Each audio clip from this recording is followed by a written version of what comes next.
today talking with McCrae Jones. We talked a little hitting. Thanks for coming by, McCrae. Thanks, Coach. I really appreciate it. McCrae, middle infielder in high school, outfielder and first baseman at the next level.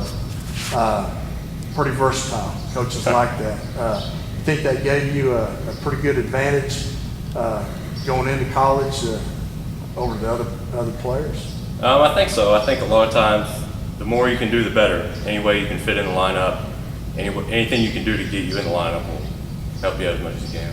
Yeah. When you went off to Ouachita Baptist, were you looking to play a specific position, or were you just wanting to get on the field? No, once I was there, I was just really trying to do anything I could to get on the field, whether it was defensive substitution, anything to get on the field. So, lifting weights. I saw you up in the weight room a lot over the past few years. Tell me what it's like playing at the next level and how important the weight program is. it plays a lot bigger role once you get into college than I definitely thought it would. I mean, once we got there, we were up early in the mornings, like 6 a.m., about 4 times a week in the off season for about an hour and a half each. So it plays a big role, and I think the higher you go, the more of a role it plays. Even if you watch like big leaguers or anything like that, those guys don't look that big on TV, but they're really big and strong guys. And you look at their height and weight, you can definitely see that. Yeah. Well, if you had any advice for kids in high school right now, 9 through 12, in a baseball program or maybe just a select league, what advice would you give them as far as being in the weight room? Get in there, but you want to talk to somebody before who knows a little bit about it, just to make sure you don't jump in there and do the wrong things or get yourself hurt or muscle yourself up too much. You still have to stay pretty flexible to play baseball and stay pretty clean. Baseball strong. Mm-hmm. Yeah. There's a big difference between that and being a football player. Yeah. You're a leadoff hitter, like I said, in high school. You batted middle of the order. In college, any preference to either one? Any advantage to either one? There's really no difference except for that first time through the lineup, and then obviously your job's kind of changed from early in the lineup. You're really just trying to get on base and set the table for the bigger guys down in order to get you in, and then in the middle of the lineup, your only job is to get those guys in as much as you can. Yeah. Before you step in the box, you've probably been told a lot of things, do this, do that. What does McCrae Jones think before he steps in the box? I've heard a lot of things like you shouldn't try to think anything.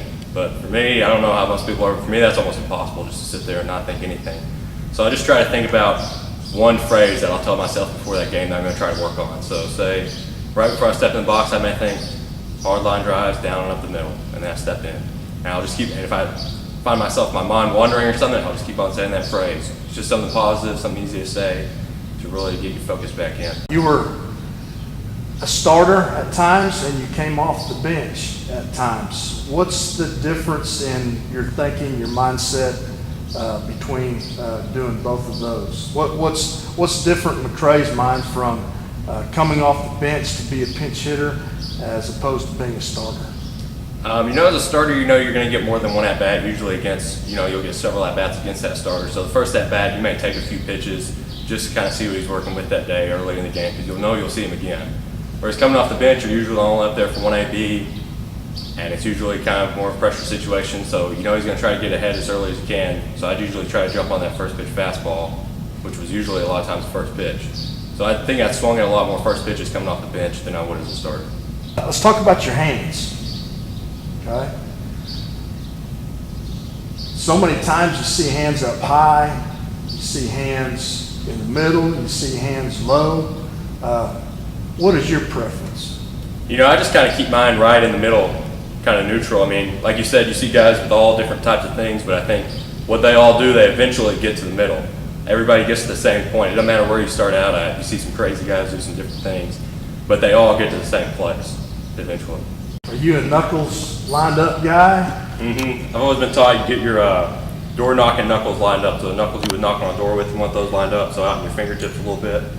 That kind of keeps you from getting it back there and getting too tight like that with those big knuckles lined up. I have a hard time moving my wrist like that. So on your fingertips, keep it nice and loose, and just make sure those knuckles are lined up like that. Let's talk about your elbows. I've seen the back elbow up. I've seen the back elbow down. What's your preference? I would get mine, kind of like I said earlier, with my hands just kind of neutral right in there, not getting too high and not tucking it down low. And it's kind of the same thing with the hands. I think you see guys do different things, you know, different starts, but I think before they swing, they all kind of get to the same spot almost.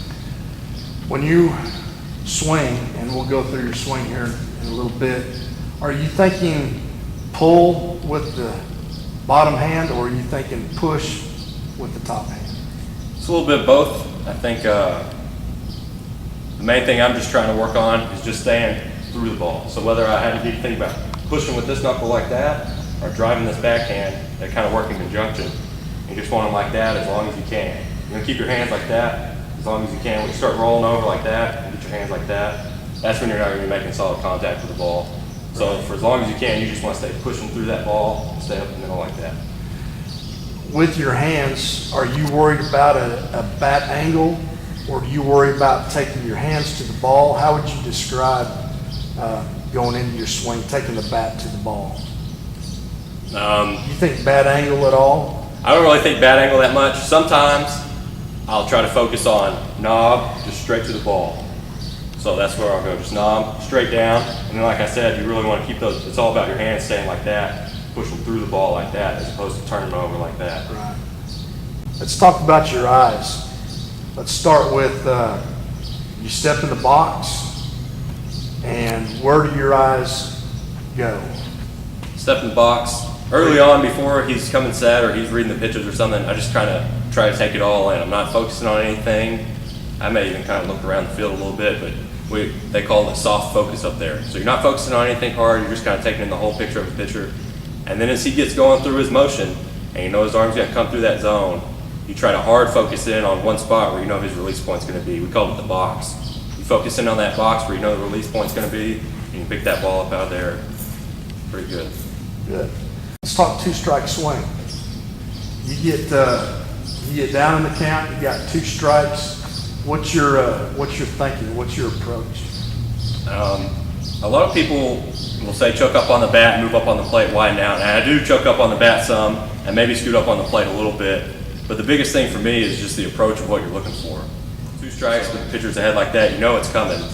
So instead of sitting on first pitch looking fastball and then adjusting like I would early in the count with 2 strikes, I would sit on that off-speed pitch. And we had a saying up there, don't get fooled by anything soft and anything early. Meaning, you don't want to get out by being out in front or chasing the ball or rolling over on a ground ball. If he throws a fastball and it gets in on you like that, so be it. But I think the majority of times, you know you're going to see an off-speed pitch, so you sit back on that as best you can. That's your best approach, I think. That's a great approach at the college level.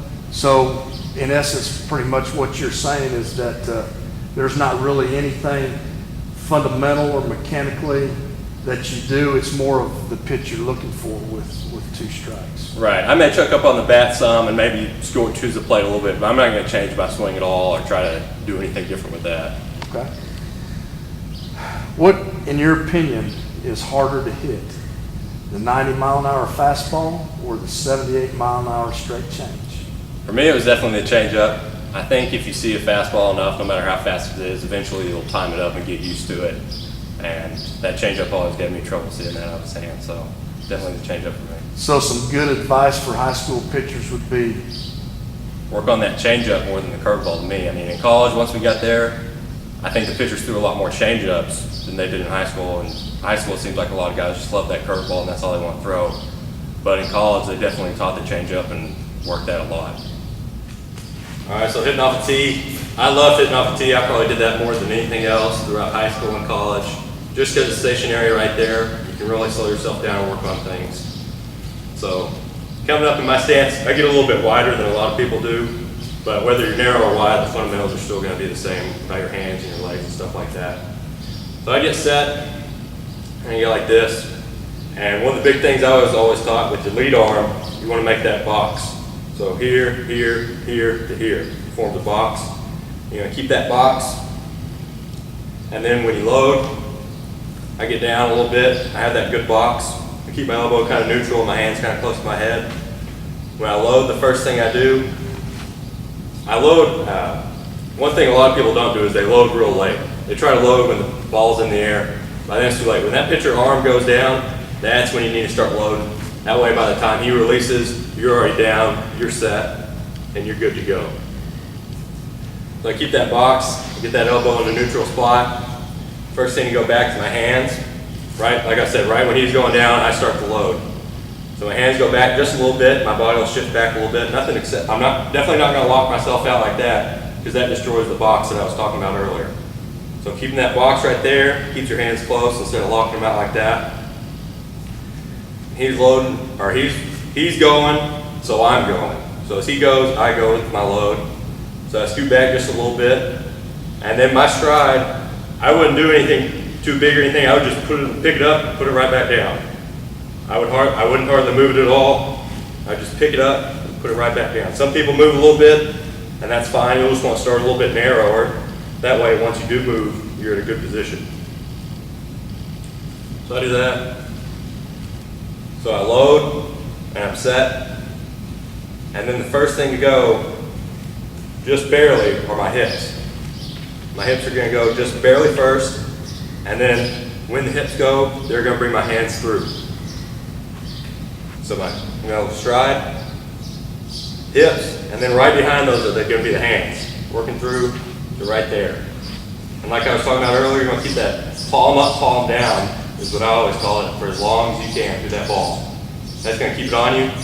That way, if you're fooled by a pitch and out front and early on it, you can still stay through and get to it, as opposed to rolling over like that and you're in and out of the zone. You're going to stay in the zone for as long as you can and push through it.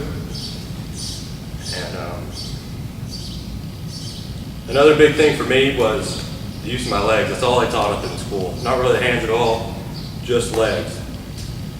Like I said, that hip goes, bring my hands through, and I'm going to drive that knee down to the ground like that. Keeping this knee straight as much as I could. Sometimes it'll break, that's fine. But you want to keep it straight as much as you can and drive that leg down into that power formation right there. That's going to get your hips to the ball as good as you can. So you're there, hips, fire, hands right behind it, your contact point. You stay through all the way as long as you can. Keep that palm up, palm down as long as you can. Then you're through. Two-handed or one-handed finish, doesn't really matter. You'll see it either way. Hitting off a tee. I think the tee is really undervalued. A lot of people just get in there just kind of to hit is what we said. You don't want to hit. You have to have a plan. You have to have a target. So when hitting off a tee, if that's the back of the net, I'm going to try to hit a ball no higher than what this ball is right here. See a lot of guys trying to lift it, you know, cage home runs and whatnot. You want that ball to hit the back net at the same height as that ball right there is. That would be perfect. So I'm here. I'm loaded, down, I go. I'm loaded, down, I go. Good.